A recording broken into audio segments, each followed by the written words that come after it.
work this ACT math question from June 2020, number 8. It says, given that u and v are vectors such that u is equal to -1, 3 and v is equal to 5, 8, what is the component form of the vector u plus v?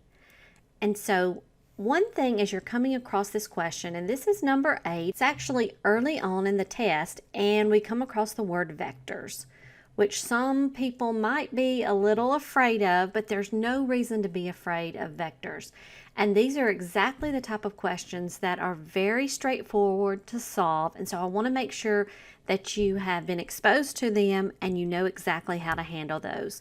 So they're asking for the component form, which as we look at our answer choices has got to be in the same form that u and v are given in, and we're looking, it looks like, as adding two vectors.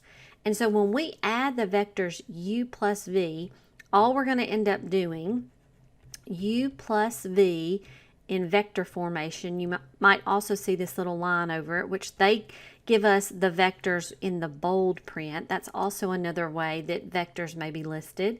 And then we have these little brackets. All we're going to do is we're going to add up the x component, the -1 plus the 5. And to get the y component, we're going to add up the y terms, the 3 plus 8. Let's simplify. -1 plus 5 gives us 4. 3 plus 8 gives us 11. And so we're going to look for answer choice C, 411, as our answer.